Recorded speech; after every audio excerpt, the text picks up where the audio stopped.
नमस्कार, मी विठ्ठल माळी. संस्कार भक्ती चॅनलमध्ये आपलं सर्वांचं स्वागत. आज आपण प्रकरण क्रमांक 1 मधील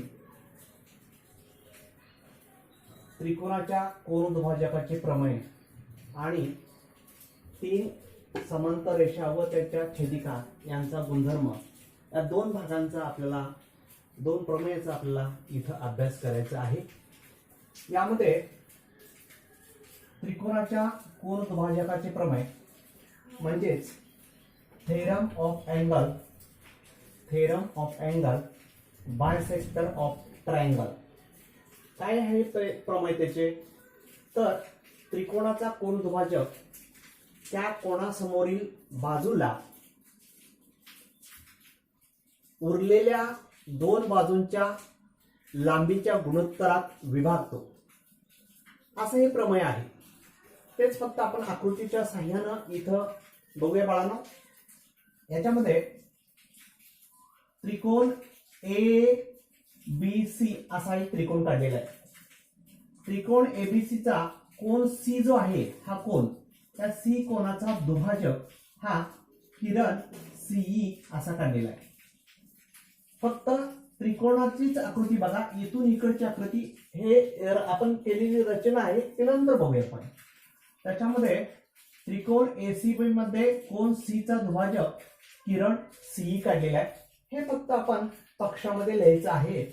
लिहूया आपण. त्रिकोण ABC मध्ये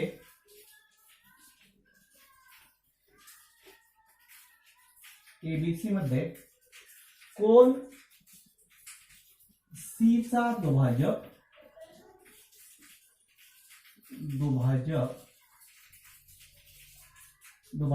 किरण CE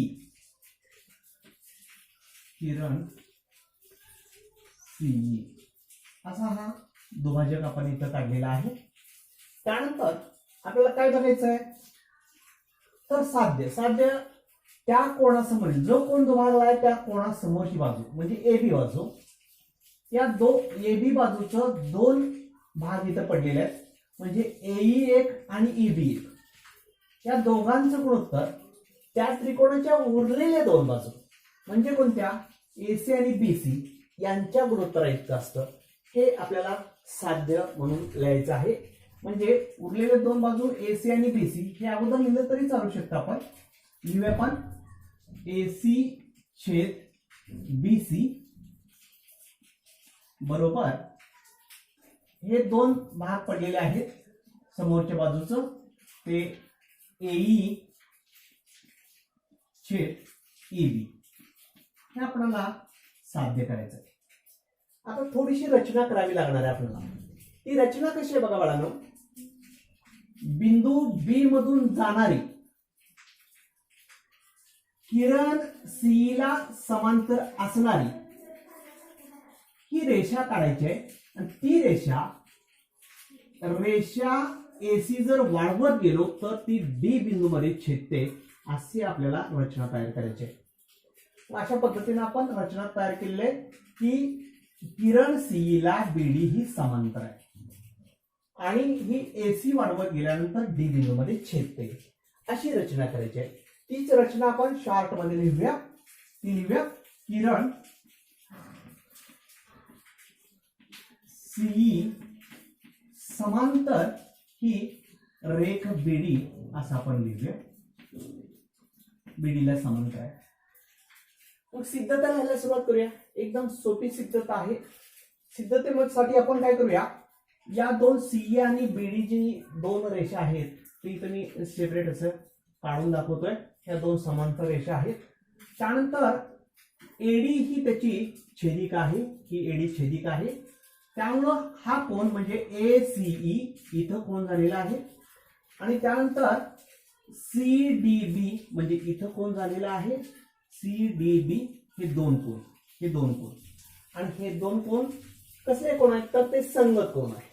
आणि मग संगत कोन एकरूप असतात. तुम्हाला माहिती आहे, समांतर रेषा असतील तर संगत कोन एकरूप असतात.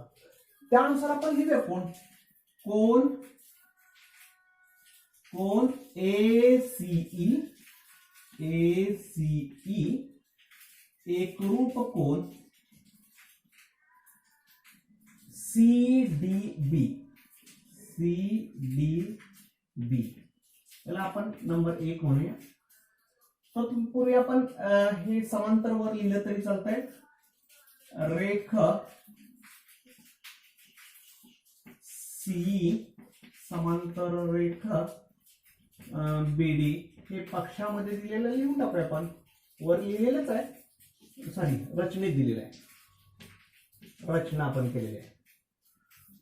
यानंतर हे झालं समीकरण नंबर 1 आणि त्याचं कारण लिहूया संगत कोन. संगत कोन किती सोपा आहे बघा. आता त्याचप्रमाणे याच दोन समांतर रेषा विचारात घेऊया आपण आणि छेदिका मात्र BC अशी छेदिका विचारात घेऊया. त्यामुळं इथं होणारा कोन म्हणजे इथं कोण आहे, इथं होणारा कोन म्हणजे इथं कोण आहे. हे दोन कोन हे विक्रम कोन आहेत हे पण तुम्हाला माहित आहे. पण आता इथं म्हणजे हा कोन म्हणजे कसा BCE हा कोन झाला आणि हा कसा लिहिता येईल आपल्याला CBD असं लिहिता येईल आपल्याला. ते पण आपण लिहून टाकूया. कोन BCE एकरूप कोन CBD समीकरण नंबर 2 याला म्हणूया आणि ते आहे बाळांनो विक्रम कोन. विक्रम कोन आहे. आता त्यानंतर आपल्याला माहित आहे की पक्षामध्ये कोन C चा दुभाजक किरण CE आहे. याचा अर्थ हे दोन कोन सारखे आहेत म्हणजे आपण लिहूया परंतु कोन ACE आणि BCE एकरूप आहे. कोन ACE एकरूप कोन BCE एकरूप आहे. याला आपण समीकरण नंबर 3 म्हणूया कारण हे दिलेलं आहे पक्षामध्ये. किती सोपं आहे बघा. हेच दोन कोन आहेत रे, हे दोनच कोन आहेत हे लक्षात घ्या. म्हणजे समीकरण 3 मध्ये हे दोन कोन सारखे दाखवलेत. याचा अर्थ हे दोन कोन पण सारखे असतील म्हणजे कोन CDB आणि CBD हे कोन सुद्धा एकरूप होतील. म्हणून कोन CDB एकरूप कोन CBD आणि कारण त्याचं लिहूया 1 2 3 या तिघांचा पण आपण आधार घेतला. 1 2 आणि 3 वरून 1 2 आणि 3 या सगळ्यांचा आपण आधार घेतलेला आहे. तिघांचा पण आधार घेतला म्हणून हे दोन कोन सारखे झाले. बघा सुरुवातीला आपण या कोणाबरोबर ते हा कोन लिहिला, या कोणाबरोबर ते हा कोन लिहिला, परंतु या कोणाबरोबर हा कोन आहे म्हणून या कोणाबरोबर हा कोन आहे इथं लिहिलेला आहे.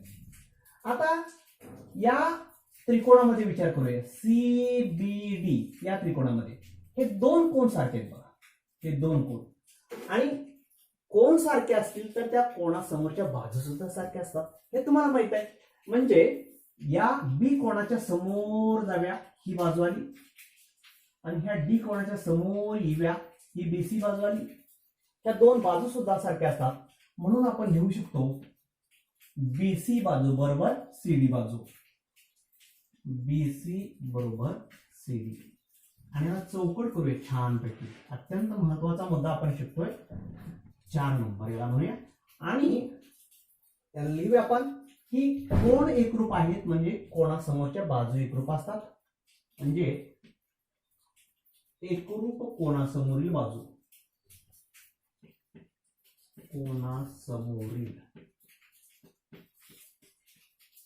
कोणासमोरील बाजू असं आपण लिहूया. आता या प्रमेयाचा निम्मा टप्पा आपण इथं पूर्ण केलेला आहे. तर राहिलेला टप्पा आपल्याला त्याचा पूर्ण करायचा आहे. तो कसा करायचा आहे बघा. मी थोडस या लाल कडून आकृती विचारात घेतोय. त्रिकोण ABD हा त्रिकोण विचारात घ्यायचा. त्रिकोण ABD असा त्रिकोण विचारात घ्यायचा पूर्णपणे आणि त्या ABD मध्ये ही जी CE आहे ना ही सी किरण ही बीडीला समांतर आहे, आपण हे रचनेमध्ये बघितलेलं होतं. आणि मग प्रमाणाचं मूलभूत प्रमेय आपण वापरू शकतो. ते प्रमाणाचं मूलभूत प्रमेय वापरून आपण काय पुढे येत आहे ते आपण पुढे बघणार आहे. त्याच्यामध्ये त्रिकोण एबीडी मध्ये विचार करूया. त्रिकोण एबीडी मध्ये रेख सीई समांतर रेख बीडी, रेख सीई समांतर बाजू किंवा रेख बीडी असं म्हणूया. अशात आहे तर रचना याच्यात आहे. आता म्हणून आपण प्रमाणाचं मूलभूत प्रमेय वापरूया. ही एसी छेद सीडी लिहिता येईल आपल्याला आणि एई छेद एबी लिहिता येईल. हे प्रमाणाचं मूलभूत प्रमेय आहे. एसी म्हणून एसी छेद सीडी बरोबर एई छेद ईबी असं लिहिता येईल आपल्याला. कारण लिहूया आपण प्रमाणाचे मूलभूत प्रमेय. प्रमाणाचे मूलभूत प्रमेय आपण लिहून टाकलं की प्रमाणाचे मूलभूत प्रमेय आहे. आता आपण तर थोडस आपण साध्याकडे आणि आपण सिद्ध केलेल्या याच्याकडे बघितलं तर एई छेद एबी आणि एई छेद एबी गुणोत्तर सारखंच आहे. ए छेद एबी ला ए छेद एबी, अंशस्थानी एसी आहे, इथं एसी आहे. परंतु बीसी आणि सीडी इथं दोघांमध्ये फक्त फरक आहे. नाहीतर आपलं साध्य इथं सिद्ध झालं असतं. परंतु म्हणजे थोडं आपलं चुकलं का रे, तर चुकलंय का नाही चुकलं. का चुकलं नाही बघा, तर 4 नंबर समीकरण काय म्हणतंय बघा. बीसी बरोबर सीडी आहे. हो, बीसी बरोबर सीडी आहे. म्हणजे तुम्ही काय करा, याच्यामधला सीडी काढून टाका आणि बीसी ठेवा, असं 4 नंबर समीकरण सांगताय. मग 4 नंबर समीकरणावरून आपण लिहूया. एसी ला एसी तसाच ठेवूया, सीडी ला काढून त्या ठिकाणी बीसी ठेवूया, कारण 4 नंबर समीकरणामध्ये सिद्ध केलेलं आहे आपण. आणि एई छेद एबी तसंच लिहूया, एई छेद एबी. आणि किती नंबर समीकरणाने हे केलं तर 4 वरून समीकरणावरून केलेलं आहे. आणि मला वाटतं इथलं साध्य आणि हे आपण सिद्ध केलेलं हे दोन्ही सारखंच आलेलं आहे.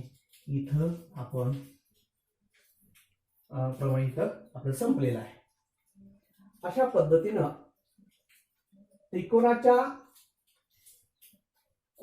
त्रिकोणाचा कोनदुभाजक त्या कोणासमोरील बाजूला उरलेल्या बाजूंच्या लांबीच्या गुणोत्तरात विभागतो, असं हे प्रमेय आहे.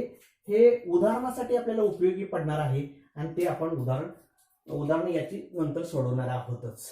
पण प्रमेय समजून घ्या, काही अवघड नाही. कोणताही त्रिकोण असू द्या. उदाहरणार्थ आपण हा त्रिकोण काढला आणि त्रिकोणामध्ये एक दुभाजक काढला. आता तर त्याच्यामध्ये समजा पी क्यू आर येत आहे, तर कोणता दुभागला क्यू कोण, म्हणून पी क्यू छेद क्यू आर, असं लिहायचं आहे. आणि समजा इथं एस आहे, तर पीएस छेद एस आर, अशा पद्धतीने लिहायचं. एकदम सोपं आहे, काही अवघड नाही त्याच्यामध्ये. अशा पद्धतीने आपल्याला हे सिद्ध करून घ्यायचं आहे. ओके, असं हे पहिलं प्रमेय आपण इथं सिद्ध केलेलं आहे. त्याचप्रमाणे आपण दुसरं प्रमेय बघणार आहे, ते आहे 3 समांतर रेषाचं अंतरछेदाचा गुणधर्म आपल्याला बघायचा आहे. 3 समांतर रेषाचा अंतरछेदाचा गुणधर्म काय सांगतो, जर 3 समांतर रेषांना एका छेदिकेने जर छेदलं, या 3 समांतर रेषेत एका छेदिकेने छेदलं, तर होणाऱ्या अंतरछेदाचं गुणोत्तर म्हणजे एबी छेद बीसी ही दुसऱ्या छेदिकेनं, म्हणजे ही दुसरी छेदिक आहे, त्यानं छेदला असता होणाऱ्या अंतरछेदाच्या गुणोत्तरा इतकं असतं. अशा पद्धतीनं म्हणजे पीक्यू छेद क्यू आर असं होतं. म्हणजे एबी छेद बीसी आणि पीक्यू छेद क्यू आर हे साध्य आहे, ते आपल्याला साध्य करून घ्यायचं आहे. आपण बघूया त्याच्यामध्ये पहिल्यांदा पक्ष तर लिहूया. हे शक्यतो हे उदाहरणासाठी उपयोग पडतं हे प्रमेय. फक्त तरी पण आपण सिद्ध करून बघूया, पटपट सिद्ध करूया आपण. त्याच्यामध्ये रेषा L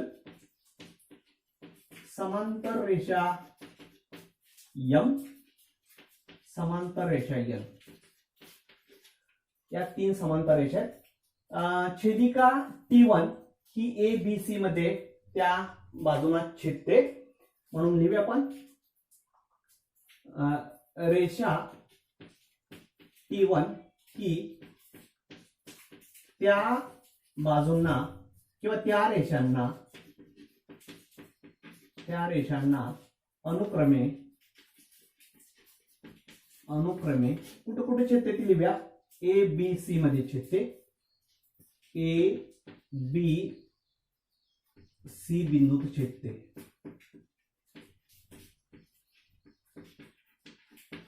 तशाच पद्धतीने आपण ही T2 कुठे छेदते बघूया.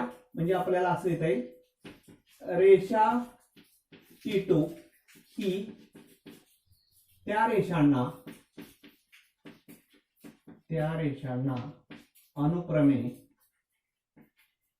अनुक्रमे म्हणजे ओळीनं अनुक्रमे कुठं कुठं PQR मध्ये छेदते. PQ स्वल्पविराम R मध्ये म्हणजे R बिंदू मध्ये छेदते.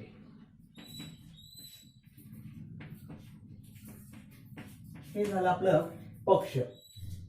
आता हे झालं पक्ष झालं. आता त्यानंतर आपल्याला साध्य काय लिहायचं आहे. आता मी तुम्हाला सांगितलंय ते साध्य लिहायचं आहे. साध्य काय आहे, आंतरछेदाचं गुणोत्तर. म्हणजे आंतरछेदाचं गुणोत्तर म्हणजे काय, तर AB एक आंतरछेद आहे, BC दुसरा आहे, PQ आणि QR. म्हणजे T छेदिकेमुळे AB आणि BC दोन आंतरछेद पडलेत, आणि T2 या छेदिकेमुळे PQ आणि QR आंतरछेद पडलेत, आणि त्यांचं गुणोत्तर सारखं असतं हे आपल्याला लिहायचं आहे. अत्यंत सोपं आहे, काही अवघड नाही. त्याच्यामध्ये लिहून टाकूया आपण AB छेद BC बरोबर PQ छेद QR. थोडीशी आपल्याला इथं रचना करावी लागणार आहे. रचना करायची आहे, फक्त इथं A आणि R जोडायचं आहे. A आणि R जोडतोय मी. A आणि R जोडलेला आहे, आणि A आणि R हे एका बिंदूमध्ये छेदतात. उदाहरणार्थ D बिंदूमध्ये छेदतात असं गृहीत धरूया आपण. D बिंदूमध्ये छेदतात. आता त्याच्यावरून आपल्याला सिद्धता लिहायची आहे. रचना अगोदर लिहूया. AR काढलेली आपण, रेख AR काढली. AR काढलेली आहे. मग आता सिद्धता लिहायला सुरुवात करूया. सिद्धता पण एकदमच सोपी आहे. सिद्धता प्रमाणाचं मूलभूत प्रमेय याच्या अगोदर आपण बघितलेलं आहे, आणि त्या प्रमाणाच्या मूलभूत प्रमेयाचाच उपयोग करायचा. बाळांनो, प्रमाणाचं मूलभूत प्रमेय कसं लिहायचं असतं बघा. इथं मी थोडं दाखवते तुम्हाला. समजा हा त्रिकोण आहे, त्याच्यामध्ये उदाहरणार्थ हा PQR हा असा त्रिकोण आहे. त्याच्यामध्ये एक रेषा एका बाजूला समांतर आहे उदाहरणार्थ, आणि त्या A आणि B मध्ये ती रेषा छेदते. तर प्रमाणाचं मूलभूत प्रमेय कसं लिहायचं असतं बघा. त्रिकोण ABC मध्ये कसं लिहायचंय बघा, 3 ओळी लिहायच्या असतात. कोण कोणाला समांतर आहे, म्हणजे रेषा AB समांतर बाजू QR असं लिहायचंय. शॉर्ट मध्ये लिहितो मी.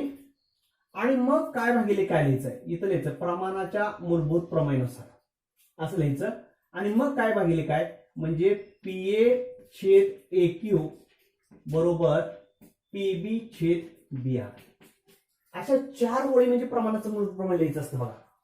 त्रिकोण कोणता आहे, कोण कोणाला समांतर आहे, प्रमाणाच्या मूलभूत प्रमाणानुसार, आणि काय भागिले काय, याला म्हणायचं प्रमाणाचे मूलभूत प्रमेय. कोणतंही उदाहरण सोडवताना ह्या 4 ओळी लिहायचे, लक्षात ठेवा. ह्या 4 ओळी लिहा, आणि मग त्याच्यामध्ये मग किमती भरून वगैरे काढायचं. प्रत्येक वेळेला आपल्याला प्रमाणाचं मूलभूत प्रमेय लिहावंच लागणार आहे. आता मी इथं खोडून टाकतो, हे काहीची गरज नाही, तुम्हाला फक्त समजावून सांगण्यासाठी. आता इथं पण तसंच आहे. आता काय करूया, इथं त्रिकोण ACR हा विचार घेऊया आणि ही रेषा समांतर आहे. तेच प्रमाणाचं मूळ प्रमेय आपण त्याच्यामध्ये लिहूया. म्हणजे त्रिकोण ACR मध्ये कोणती कोणाला समांतर आहे बघा, रेषा BD ही CR बाजूला समांतर आहे. रेषा BD समांतर बाजू CR.